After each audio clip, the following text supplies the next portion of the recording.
Our old pal Ryan Chambers joins the show to discuss future lineup predictions for the Dallas Stars. We'll take a look around the NHL and plenty more next on Locked On Stars.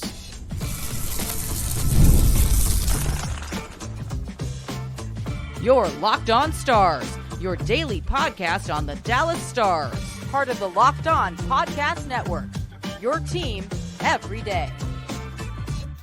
Howdy, Stars fans, and welcome to part 2 of my conversation with Ryan Chambers of Starcastic Remarks. Before we hop into today's episode, I did want to update you on what's happening with the show in the next month or so. Nothing drastic is changing, but I didn't want to blindside any of you in the next couple of weeks. As a channel, we're starting to transition into our summer period, which means we're dropping down our number of shows from 5 days per week to 3 days per week. And a large part of that is due to the lack of news within the NHL, let alone the Dallas Stars. So I will be absent a few more days in the month of August. This will creep into September as well, but we'll jump back to every day right before training camp, and we'll gear up for another great season of Dallas Stars hockey. I do want to say a huge thank you to all of you out there that tune into Locked On Stars every day. I'm so grateful for this wonderful audience and community that I have here on Locked On Stars. It's an absolute blast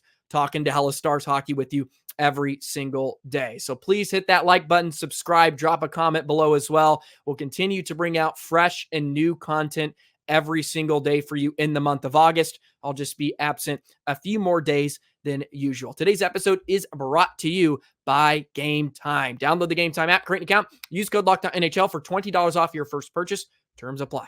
Enjoy part 2 of my conversation with Ryan Chambers.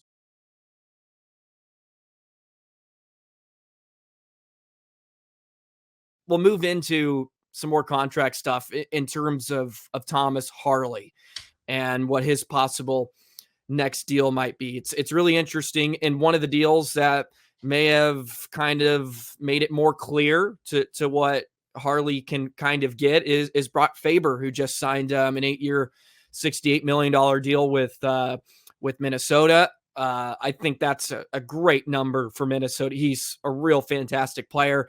As the years go on, he'll be an absolute steal, especially once Suter and Parise get off the book. So where do you kind of see Harley line up? Every day I feel like it'd be a great day to sign Harley, guys. It looks like it's going to be a bridge deal to some degree, but where do you think kind of he slots in here for Dallas? Right, and so this is a loaded question. Like I know there's so many different variables to this, and Brock Faber just kind of adds to it. So you kind of have to look at, okay, what are the roles do those players play, right? So Miro Heiskanen is our number one. Brock Faber is their number one. So they're very closely, related in pay. And honestly, for me, I think Miro Heiskanen should be making more than what he does. He should be. Yeah, he has an argument. Yeah, he has an argument. He's validated. Yeah, no, and see, so this is where it comes into the Harley conversation, right? Okay, so Harley has absolutely been worth the money that he's been gotten paid, and he deserved more than what he got paid just because of the entry level deals and how it works in the NHL. But is he's our number 2 guy? Like I feel fairly confident in saying he's our number 2 guy. Okay. So when you look at the amount of money that these other number 2 guys are getting paid, you also have to consider their roles. So like Quinn Hughes, for example, all right. He has a guy who plays with him in Philip Hronek. Hronek is a perfect partner for Quinn Hughes, right? That's their number 2 guy. Our number 2 guy might not play with our number 1 guy. He might run his own defensive pairing. So in some ways, that could be more valuable than what Hronek does for Hughes, right? In some form or fashion. There's arguments each way and stuff like that. But the other thing is look at what he's done and what he might be projected to go, right? And that's just the way that contracts are being signed nowadays. You look at Jake Sanderson in Ottawa, he's making over $8 million. And last year when he signed that extension, some people were like, he's making more money than Thomas Chabot. Thomas Chabot is their number 1 guy. I would argue that Chabot's not their number 1 guy anymore. Sanderson's the number 1 guy. And now it looks like a steal. So the thing with Harley also is that he had a fantastic regular season, like double digits in goal scoring. His defensive play improved from when he came in after he had that really good stint in the AHL where he was down there for a good long while. But the one thing he's got negative going on him right now is the playoffs. And that's where we really need him at, is like, what is he going to do in the playoffs? Because in a diminished role 2 years ago, he was very good. He did exactly what we needed, if not more, if not better than what we needed him to be. And then we come to this year, and, offensively, he kind of disappeared a little bit in that other times he had some really pretty big defensive miscues. And there were a couple off the top of my head that I'm thinking about. And he got undressed a couple of times by Connor McDavid. Mm-hmm. And of course, it's Connor McDavid. As many do. Yeah, as many do, as I'm about to say. But, but still, it's like, is this the guy that you can give, the $6 to $7 million range on, and give him that 8-year contract extension that you want to give him? Because if he's going to keep projecting the way he is, in 3, 4, 5 years, when the cap's up to almost $100 million, that'll look like a steal for a number 2 defenseman. Or is he ready for that? Or is, are we able to just say, okay, you still need to kind of prove it a little bit. You proved it, but you didn't prove it like Miro Heiskanen did. When he got that 8-year extension, there was no doubt in anybody's mind that, of course, give him $10 million. Absolutely. Like he proved that he is the number 1 defenseman, and offensively, defensively, everything. And Harley hasn't 100% done that. He's passing. Like he's passing. He's like made like a 75% to an 80%, and proving it to Jim Nell and to the Stars fan base. But is he going to be able to do that in the A grade? Like, is he going to be able to prove that in the 90 to 95%, or maybe 100% even? So it's just a fully loaded question. And then the other thing you also have to consider is, how much money do the Stars have? Before they made that move with the Foxa move and went out and got Colin Blackwell, it was a little bit more tight. So then we were looking more, okay, well, it has to be a bridge deal.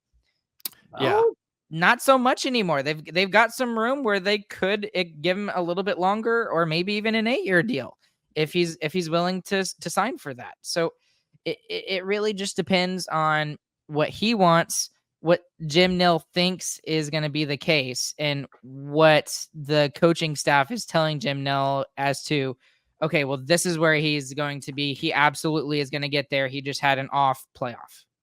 Yeah, no, I would feel fairly confident in what Harley can do in the playoffs, and you kind of alluded to it.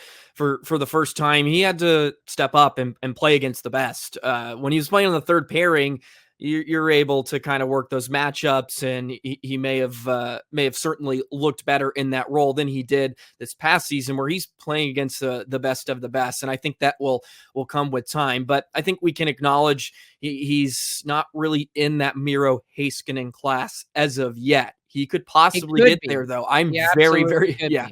I mean, I'm very high on Harley. I said at the beginning of the year, I think he's a 50-point guy.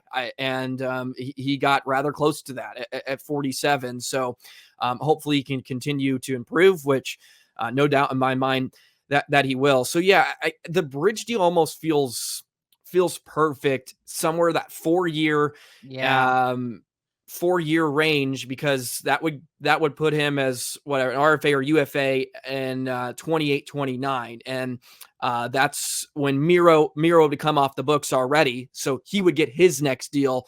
And that feels like it would line up perfectly for Harley's next deal as well. But yeah, numbers and years all have to match up. And I do not despise. I don't think that's the right phrase. But Jim Nill's got his work cut out for him. You're not envy. I'm not envy. There it is. The big bucks. That's why he's a GM and not us. That's why we go play GM mode on like NHL 25. Yes. Right? Yes, I do not envy him having to figure this out, because I'd be like, I'll just give you all the money. I love all you guys. You guys are fantastic. Stay around forever. All right, Kyle Davis. Okay. Yeah. Hey, we're all in. We're all in, Ryan. We are all in, baby. We are all in.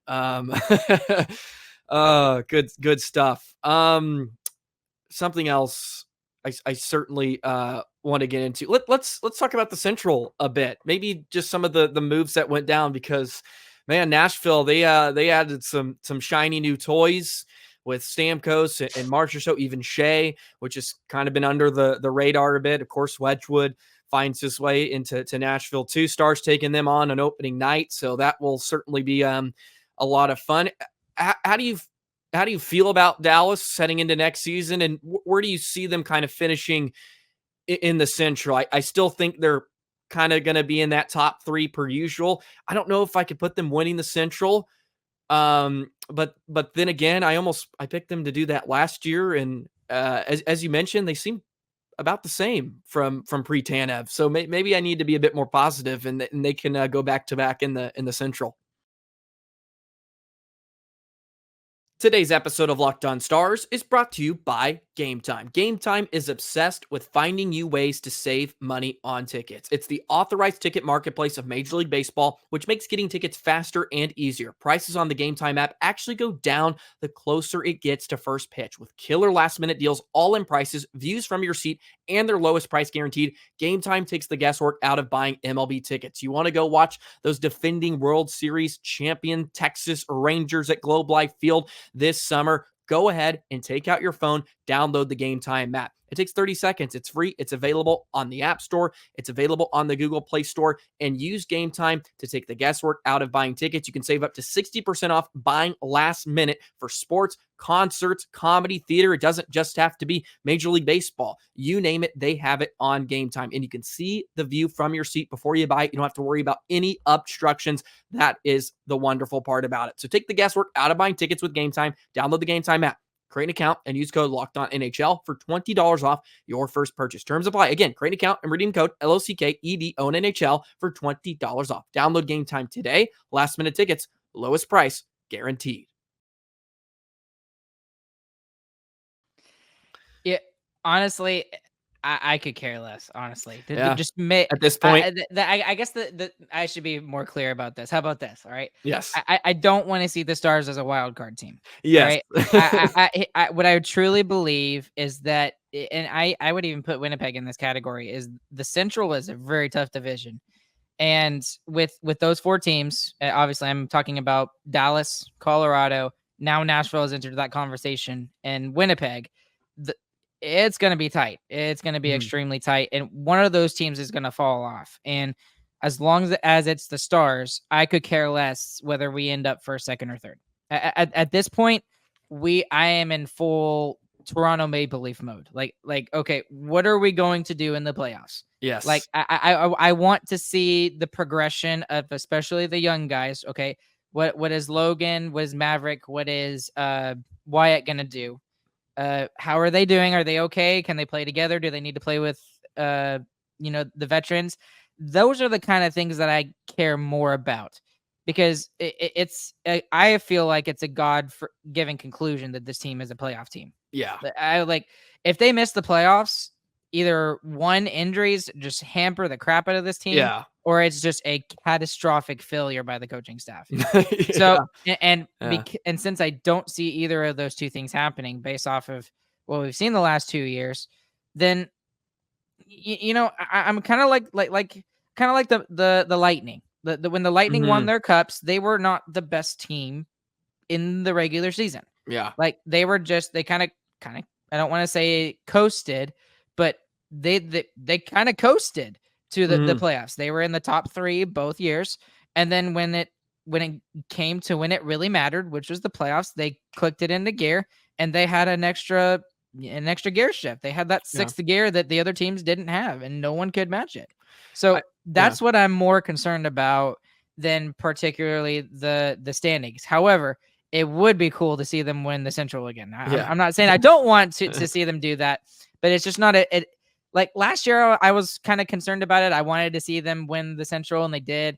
And then I was just like, oh, it'd be really cool if they can beat out the Rangers for the President. Yeah. And now that they've proven that they're one of those elite teams, and they've done it back-to-back years now, so it's not a fluke anymore, right? It's not like it was a fluke back in 2015 when they had that one year they were the best team in the West, right? Yeah, they just outscored everybody in the world. Right, exactly. But they're not at that level anymore. They Mhm. are in the conversation every single year for the next 3, 4, 5 years with this organization is at. Sorry, words are hard. Yeah. And so that's just kind of my thought process going into this season is I want to see the progression, see where the defense lines up, and it's going to be good enough to get us into the playoffs. Let's see what happens in the playoffs. That's where it really matters. I certainly understand that point. And if it's a critique I could give to Pete on last season, and something I think where they could change their philosophy is a bit was Pete was riding 5D for the last month of the season to push to win the Central and to push to win the West in order to get home ice advantage, just to concede it right away because they can't win a game one in the postseason. Did that hurt them in the playoffs? Correct. He went to that 5-man D very early. It wasn't just the postseason. Of course, that's where it gets a lot of talk, but that certainly played to some degree into the role of the exhaustion and just the physicality of the postseason.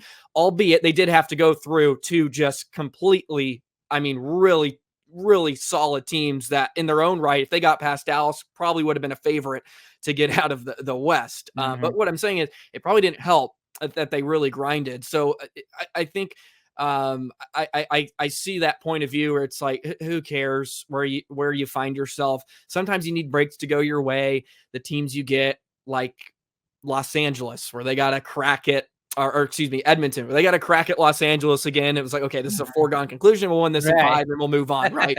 And Dallas had to face Vegas, who was an 8 seed, and then they had to face McKinnon and company. So you do need some breaks to go your way. So but it would be, I guess it would be cool to see them win back-to-back Central divisions.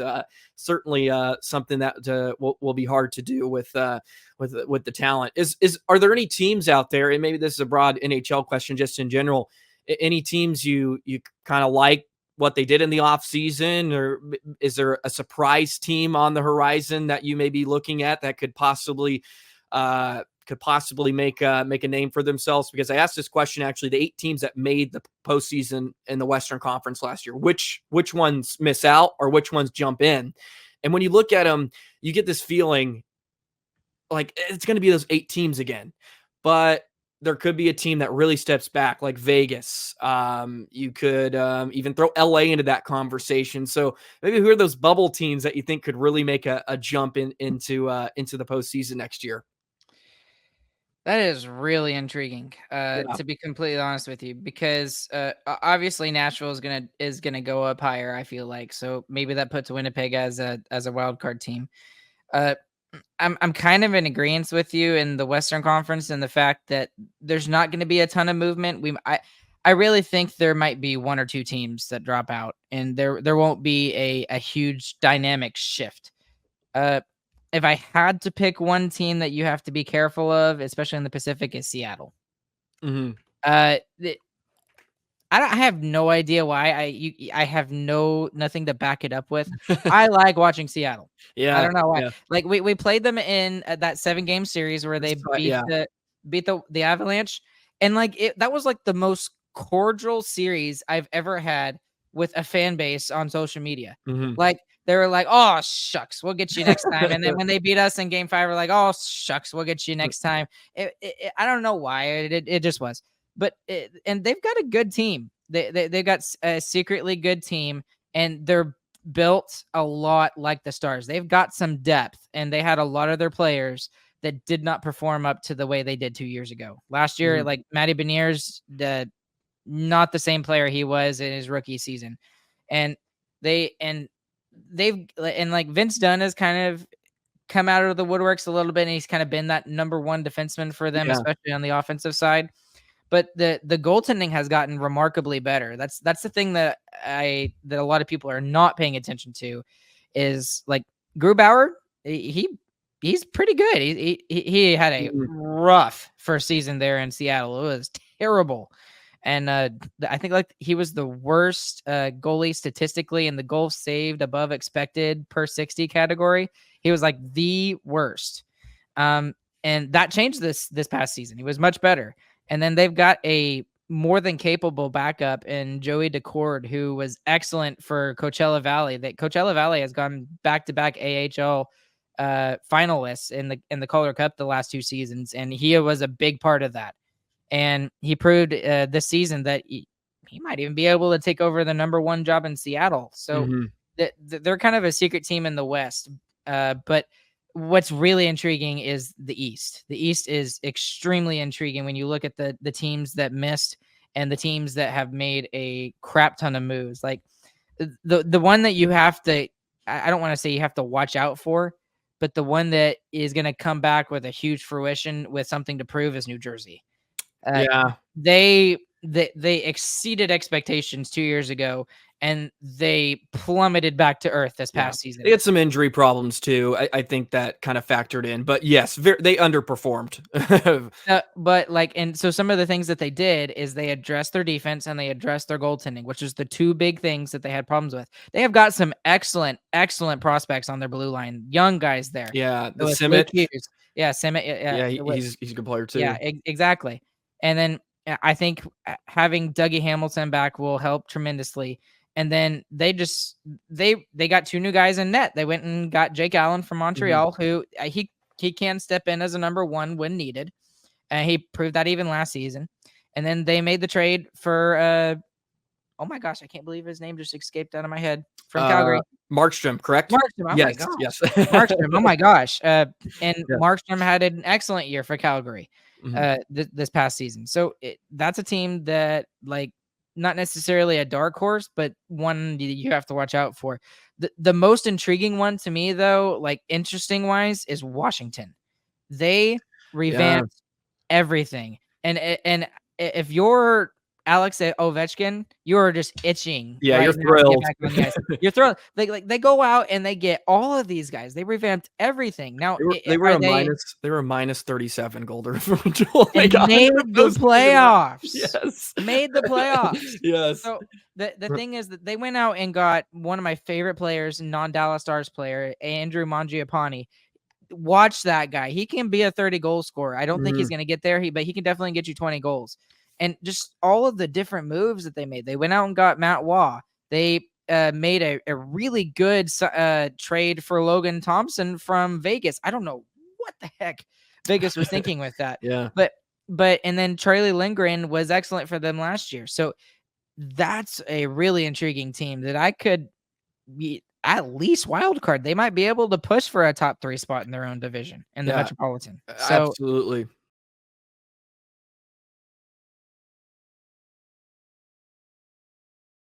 I really like Detroit still. The Yzer plan's almost like in full effect. It's almost there. Yeah, it's really close. I like when Detroit's good too.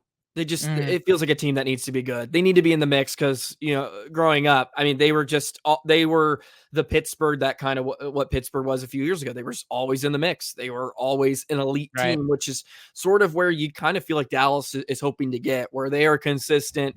Year in and year out, they're in a topic of conversation in terms of the Stanley Cup. Just a few more for you, and then I'll let you get out of here. I know you got a big episode to do tonight on Starcastic, so we'll make sure to plug that and get people to go over there.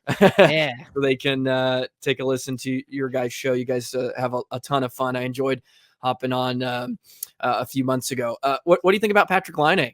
He was always seems like a name that was kind of thrown out there, like it would be a fun fit here in Dallas. I don't see that happening, obviously, with what Dallas has. But what do you kind of make with him, man? Do you think he can still be impactful, still be effective for a team? He's had a weird career. Yeah, and I mean, like, people forget this is a guy that was scoring 40 goals. Yeah, remember he just lit up the Stars every time. Oh my gosh, freaking Winnipeg, when he was with Winnipeg, it just was ridiculous. Yes.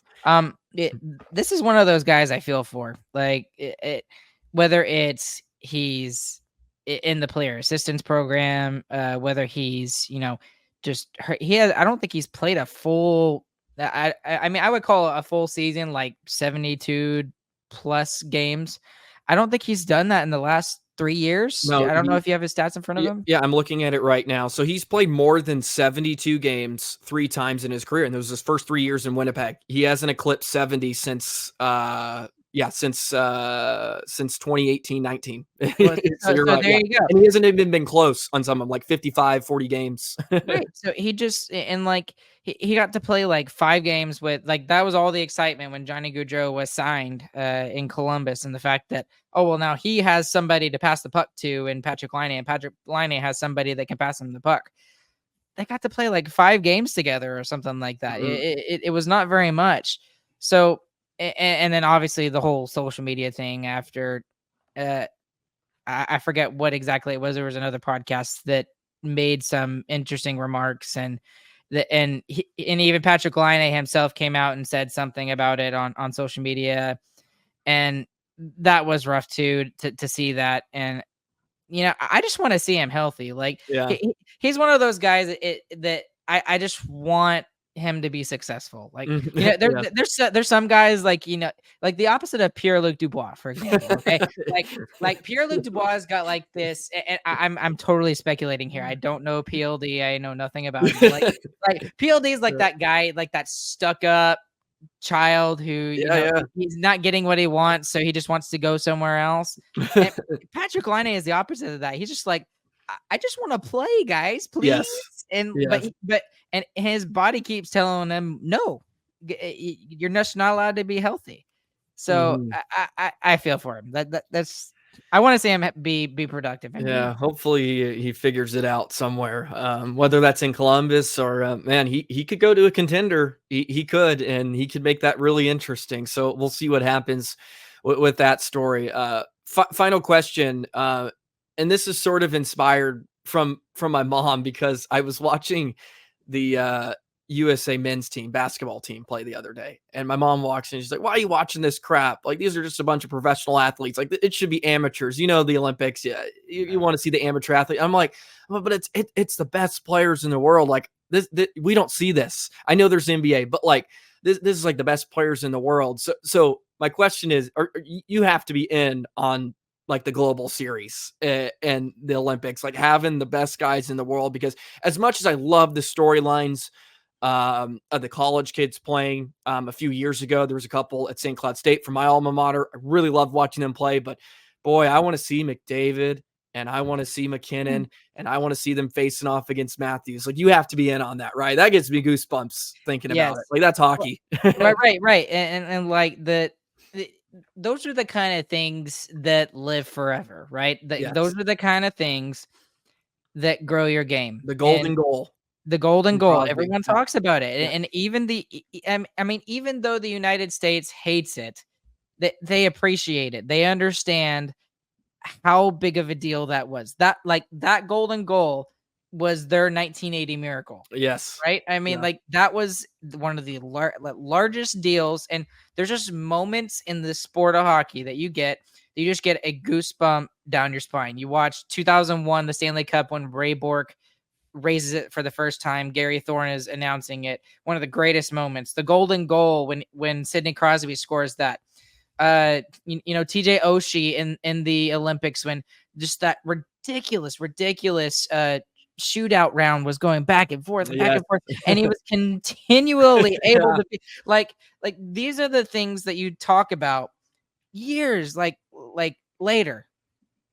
And that's what I hate about like these NHL owners and Gary Bettman. They're getting in their own way. Yes. Like this, like I understand that, they will lose out money for those 2 weeks. And I understand that like they might have to pay some of the insurance for those players to go overseas. But in the long run, like that's going to grow your game. Yeah. You grow your game, your sport gets more popular, and then your sport gets more money on these networks.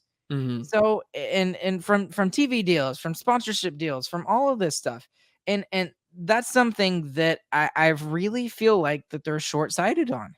Yeah. And I could go into another 1 hour rant on this, but I am fully on board with this because like we get to see Jason Robertson in a USA uniform. Yeah. And then even more importantly, and I agree with you, we get to see McDavid, McKinnon, and Crosby all maybe possibly be For the on the last same time. freaking line. Like, how Yes. cool is that? Yeah, yeah, Like, and Crosby's on his way out. Like he doesn't have much more time. It's like on the national stage, and right, and yeah. as much as maybe I think you could maybe like Team USA doesn't care very much, but Sweden does. Finland does. Like those teams, Russia, I know Russia has its own problems right now, but like they care. And I think it's important for this to happen, as you mentioned, to grow the game. So I'm super, super pumped. And yeah, you like Robertson and Ottinger. It's just I get so giddy about it because like I want to see Miro, man. I want to see Miro out there with Finland and all the other mafia of the Finnish mafia out there trying to get it done. So it'll certainly be a ton of fun in 2026. It's in Milan Cortina. Cortana, I don't know how do you say, but it's in Italy. So yeah. It's in Italy, so that will certainly be a ton of fun. One more, this could be really quick because it popped in my head because you mentioned TV and stuff. What do you think about this Victory Plus? Seems pretty cool. I don't know if it's the best business decision, but I mean, for fans, this is a huge win. Oh, it's a giant win. Oh my goodness. Again, I could go into another like hour rant on this. Yes. We spent a good portion of our episode about 2.5 weeks ago on Starcastic Remarks, just talking about Victory Plus. Yeah. And this could be so huge, not just for the Stars, but just for sports in general. And the fact that the Stars could be, pioneering a brand new thing is really cool to feel about. And to kind of wrap everything up really short, really sweet, to the point, what I love about this is that this is a bet from the Stars organization on the marketplace in DFW. Yeah. And that right there just makes me feel good. That shows me that they believe they can recoup that. Then they're probably going to lose money the first year, that just because it's a new thing, but they believe in like a 3 to 5 year window that those profits could be coming in just as good, if not better. Mm-hmm. And the reason that they feel like they can do that is they're betting on the people of the DFW marketplace. They're betting on Stars fans to watch the product on Victory Plus. So that makes me feel good, and it makes me appreciate the Stars organization in general, that like Jim Lights, Brad Alberts, Jason Walsh, who's going to be, he actually left the Stars organization, actually, I believe, to join the Victory Plus, the APMC group, to kind of lead this. Awesome. So it's cool to feel that they're willing to make a bet in DFW. I really appreciate that, because I love this town with all my heart. Yeah, and if the Stars keep playing like this for multiple years, I think it'll only be going to a home grow. run. I think it'll be a home run, and just the way the TV and just media in general is kind of shifting, they could be ahead of the curve a bit. So looking forward to that for sure. It'd be nice just not being blacked out and just going to watch a Stars game. Like I can't watch the Rangers because I live in Texas. Like how absurd is that? Anyways, I feel like I could talk about that too. Man, Ryan, we've covered so much today. But I'm glad you hopped on. I love doing this, and you're becoming more of a regular, which is a good thing. If we can do this monthly, I think that'd be great for Stars fans everywhere too, not hear me rant and just bicker all the time. So thank you once again for hopping on. Please share your show and share with everybody where they can find you and your content with your brothers. Well, you can find us anywhere on social media, where I literally think we're basically everywhere at this point. At Starcastic Guard, that's generally where you can find us. We're on all the regular platforms, Apple, Spotify, Google Podcasts. I don't even think that's a thing anymore, actually. I think they did away with that. But whatever, you can find us pretty much anywhere and everywhere. But I'm actually really excited, because over the next couple of weeks, we have some huge guests that are coming in. We got former host of your show, Josh Clark, I think is going to come on. Awesome. Yeah. So I think he's gonna come join us and specifically talk about Victory Plus, because he's gonna have a role in that moving forward. And then everyone's favorite young gun, Logan Stankoven's going to come back on our show. So awesome. Yeah. So I'm still working out the details with both of those guys, trying to get them on sometime here in August next month. But I'm so stoked just to be able to talk to Logan and get his, what was your first year like? Yes, yeah. Last time I talked to you, you were just a prospect and people knew who you were, but Yeah. now you're an NHL pro and everybody knows your name. Like, and then just the whole Victory Plus thing, like that could be something that, 10 years down the road, we could all be looking back on and look back at that episode and be like, look at how successful it turned out to be. So it's lots of exciting things coming up for our podcast though, too. Heck yeah, that's great news for Stars fans everywhere. So please show Ryan and his brother some love. Go sauce them a follow and be sure to check them out. They do a ton of great work, and I'll be looking forward to that Stan Coven interview and Josh Clark as well. No offense to Josh, okay, but I want to listen to both because as you mentioned with Victory Plus, I would love to hear some of more of the details and stuff there. So thanks again, Ryan. Have a great rest of your night. You as well, Stars fans, of course. We'll see you tomorrow. So have a great rest of your day. So long, Stars fans.